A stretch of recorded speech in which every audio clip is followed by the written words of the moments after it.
আর্তের চিৎকার কি শোনা যায় পাহাড়ের চূড়ায়? অধিকারহীন মানুষের দীর্ঘশ্বাসে ভারী হয় বাতাস। কবি সুকান্ত ভট্টাচার্যের এই দুই লাইনে বুঝিয়ে দেয় সরকারি পৃষ্ঠপোষকতার অভাবে ঐতিহ্যবাহী ভাষা ও সংস্কৃতি হারিয়ে গেলে কেমন বঞ্চনার অন্ধকারে কাটাতে হয় পাহাড়ে বসবাসরত আদিবাসীদের। চারদিকে উন্নয়ন ও আধুনিকতার ছোঁয়া থাকলেও আজও চরম অবহেলা ও বঞ্চনার অন্ধকারে পড়ে আছে বৃহত্তর সিলেটের পাহাড়ি জনপদের আদিবাসীরা। ঘামঝরা পরিশ্রমে দেশব্যাপী ঐতিহ্যবাহী পানের যোগান দিয়ে ও চা বাগানের চাকা সচল রেখেও জীবন পরিচালনায় কোনো স্বস্তি পাচ্ছেন না তারা। এখান থেকে সুমঙ্গলে যেতে অনেক কষ্ট হয়। যদি সরকার আমাদের সাহায্য করে রাস্তাঘাট বানাতে, তো আমাদের অনেক সুবিধা হবে। সবচেয়ে বেশি কষ্ট রাস্তা লাগি, পড়ালেখা লাগি, মেঘ তুফান আইলে খুব কষ্ট লাগে। তো এই জন্য যদি সরকার সাহায্য করে, মানে খালি রাস্তা লাগি আমরা যাইতে পারবো, আইতে পারবো। বেমার উমার হইলে তো খুব কষ্ট, যাওয়া হওয়া, শিক্ষা দিতে পারে না বাচ্চারা। তারা মনে করে তারা প্রকৃতির সন্তান, প্রকৃতি বিধাতার দান, আর তাদের মৌলিক দাবি হচ্ছে তাদের ভূমির অধিকার এবং শিক্ষা সংস্কৃতি। তারা ভূমির মূল দাবি তাদের। আদিবাসী দিবসগুলোতে মৌলভীবাজারের পাহাড়ি জনপদে খাসিয়া, গারো এবং সমতলের চা শ্রমিক সম্প্রদায়ের জীবন জীবিকার চিত্র এক বঞ্চনার ইতিহাস বহন করে। চড়া মূল্যে অন্যের জমি লিজ নিয়ে পান চাষ কিংবা স্বল্প মজুরিতে চা বাগানে শারীরিক শ্রম দিয়ে মানবেতর জীবনযাপন করছেন তারা। 9 তারিখে আমাদের আদিবাসী দিবস পালন করা হয়, কিন্তু দিবসে আমরা অনেক কথাবার্তা হয় যে আমাদেরকে অনেক সুযোগ সুবিধা মানে দেওয়া হবে, কিন্তু তেমনভাবে করা হয় না। এই আদিবাসী দিবসটা সবাই শুনতে আসি, আদিবাসী দিবস, কিন্তু আমরা কিছু করতে পারিনি। আমাদের আদিবাসী কোনো গল্প এগুলো কোনো কিছুই তুলে ধরা হয় না।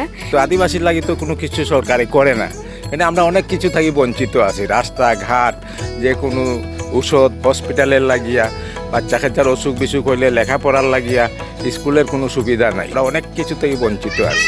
সিলেট বিভাগের মোট 90টি পানপুঞ্জির মধ্যে শুধু মৌলভীবাজারে 74টি পঞ্জিতে প্রায় 30,000 খাসিয়া আদিবাসী বংশ পরম্পরায় বসবাস করে। এসব অঞ্চলের বসবাসরত আদিবাসীদের কারো নামে নেই এক টুকরো নিজস্ব ভূমিও। আমাদের মূল দাবির নাম হলো আদিবাসীদের সাংবিধানিক স্বীকৃতি এবং সমতলের আদিবাসীদের জন্য পৃথক ভূমি কমিশন, সমতলের আদিবাসীদের জন্য পৃথক মন্ত্রণালয় সহ 11টি মূল দাবি আমরা সরকারের কাছে জানাচ্ছি।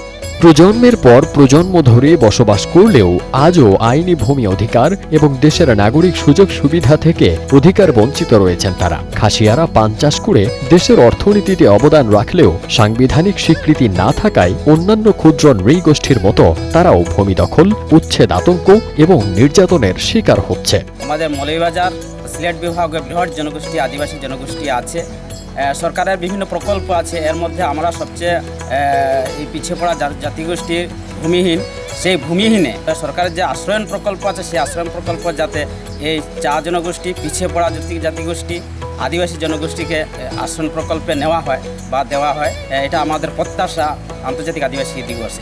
এমনকি সরকারি পৃষ্ঠপোষকতার অভাবে বাপদাদার আমলের ঐতিহ্যবাহী ভাষা ও সংস্কৃতি আজ হারিয়ে যাওয়ার পথে। সংশ্লিষ্টদের মতে তথ্য প্রযুক্তির সঠিক ব্যবহার নিশ্চিত করে এই কৃষ্টি ও সম্প্রীতির বন্ধন বাঁচিয়ে রাখা সম্ভব। আমরা আদিবাসী আমরা এরকমই, আমরা পাহাড়ে থাকতে চাই, আমরা পাহাড়ে পছন্দ করি। খাসিয়া পঞ্জিগুলোর করুণ চিত্র তুলে ধরে কালিঞ্জি পঞ্জির মন্ত্রী নাইট ক্যারিয়েন এবং স্থানীয়রা জানান আদিবাসী দিবস আসে আর যায়, কিন্তু তাদের জীবন মানের কোনো স্থায়ী পরিবর্তন ঘটে না। আমরা তো সরকার থেকে কোনো কিছু সাহায্য সুবিধা পাইতেছি না। তাদের জীবনমান পরিবর্তনের লক্ষ্যে নানান উদ্যোগের আশা আদিবাসী সংগঠনের নেতাদের, আর তাই তাদের বাসস্থান, জমি, রাস্তাঘাট, স্কুল ও স্বাস্থ্য সেবা নিশ্চিত করার জন্য সরকারের কাছে দাবি জানিয়েছেন আদিবাসী ফ্রন্টের সভাপতি এবং চা জনগোষ্ঠীর প্রধান নির্বাহী পরিমল সিং বারাইক। আদিবাসীরা প্রত্যন্ত অঞ্চলে, পাহাড়ি অঞ্চলে, হাওড় অঞ্চলে এবং চা বাগান সহ সারা বাংলাদেশের আদিবাসীদের ওনারা অত্যন্ত প্রান্তিক এলাকায় বসবাস করার কারণে তাদের রাস্তাঘাট, স্বাস্থ্য, শিক্ষা প্রভৃতি এখনও অনেক পিছনের পড়ে আছে। এ বিষয়ে স্থানীয় জেলা প্রশাসক তৌহিদুজ্জামান পাভেল জানান প্রাথমিক স্তরে ক্ষুদ্র নৃগোষ্ঠীদের বিপন্ন ভাষা ও সংস্কৃতি রক্ষায় বিভিন্ন কার্যক্রম হাতে নেওয়া হচ্ছে। আপনারা জানেন যে মৌলভীবাজার জেলায় ক্ষুদ্র নৃগোষ্ঠী জাতিসত্তার লোকজন রয়েছে। আমরা তাদেরকে সামগ্রিকভাবে কিভাবে তালিকাবদ্ধ করা যায়, অথবা তাদের যে সংস্কৃতি ঐতিহ্য রয়েছে কিভাবে আরও বিকশিত করা যায় সে ব্যাপারে আমরা আমাদের যে জেলা প্রশাসনের পক্ষ থেকে কার্যক্রম সেটা পরিচালনা করছি। ভবিষ্যতে আমাদের কিছু পরিকল্পনা রয়েছে তাদের নিয়ে কীভাবে তাদের এই কৃষ্টি কালচারটা ধরে রাখা যায় এবং এটা জনগণের মাঝে ছড়িয়ে দেওয়া যায়। মৌলভীবাজার 4 আসনের সংসদ সদস্য মুজিবুর রহমান চৌধুরী জানান, এই সরকার তাদের ভাষা ও সংস্কৃতি নিয়ে কাজ করার প্রতিশ্রুতি দিয়েছে। মৌলভীবাজার শ্রীমঙ্গল কমলগঞ্জে মণিপুরি, খাসিয়া, গারো এইরকম 29 জাতিগোষ্ঠীর বসবাস। ওনাদের সবাইই নিজস্ব ভাষা এবং নিজস্ব সংস্কৃতি আছে। আমার বিএনপির সরকার তাদের ভাষা এবং সংস্কৃতি সংরক্ষণে কাজ করবে। Fardin Sunny, one digital desk.